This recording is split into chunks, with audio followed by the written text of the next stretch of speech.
보일러 온도를 최대로 올리고 돈을 줄 때까지 보일러를 안 꺼주는 이런 사탄도 울고 갈 만한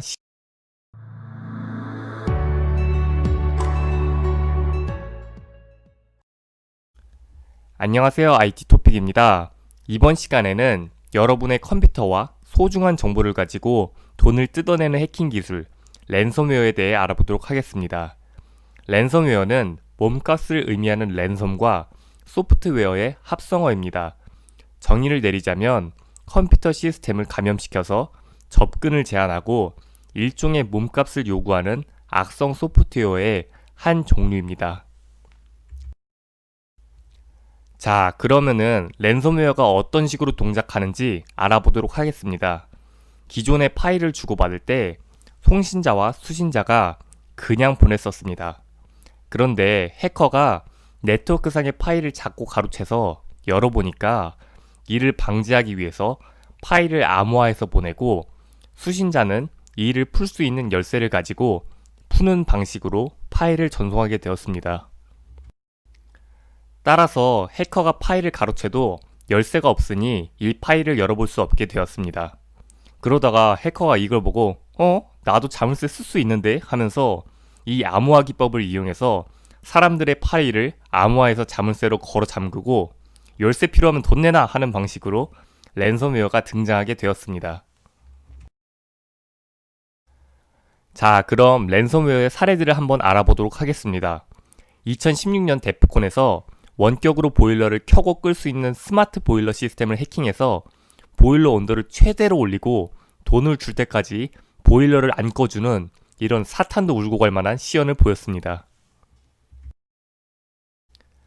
2017년에는 호텔의 객실 문을 제어하는 시스템에 랜섬웨어가 감염돼서 고객들이 강제 감금되자 해커에게 수백만 원을 지불한 사례도 있습니다. 또 2018년에 홈페이지 제작 전문 업체 아이웹이 랜섬웨어 공격에 당해 이 아이웹 빌더를 사용해서 홈페이지를 제작한 3,000개 이상의 중소기업 페이지가 접속이 안 되는 피해가 발생했었습니다. 이때 원화로 1억 원을 요구했었다고 합니다. 자, 그러면은 이런 무시무시한 랜섬웨어를 예방하는 방법을 알아보도록 하겠습니다. 자, 첫 번째는 여러분의 스마트홈 등의 IoT 기기의 비밀번호를 바꾸는 것입니다. 해커가 어느 정도 속도로 여러분의 암호를 터는지 체감되게 보여드리도록 하겠습니다. 네, 이 정도의 속도로 여러분의 암호를 텁니다.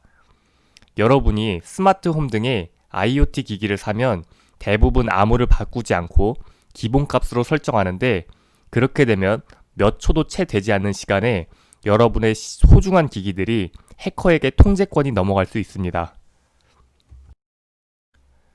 PC를 사용할 때는 백신을 설치하고 백신에서 다운로드 받지 말라고 하는 파일을 기어코 다운로드 받는 분들이 있는데 이런 것만 안 하셔도 어지간해서는 랜섬웨어에 걸리지 않습니다.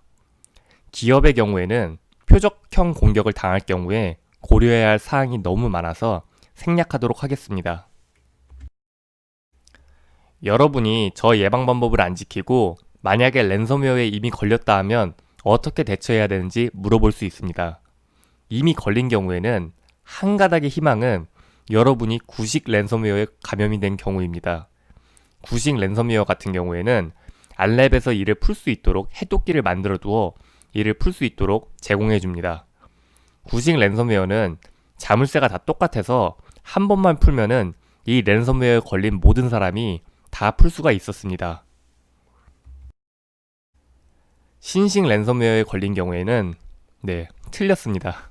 답이 없습니다. 신식 랜섬웨어는 자물쇠의 모양을 모두 다르게 만들어서 이를 복구하지 못합니다. 정말 소중한 파일이라면 해커에게 돈을 주고 암호를 푸는 방식이 있는데 돈을 보내도 해독 파일을 주지 않는 경우가 다반사라고 합니다.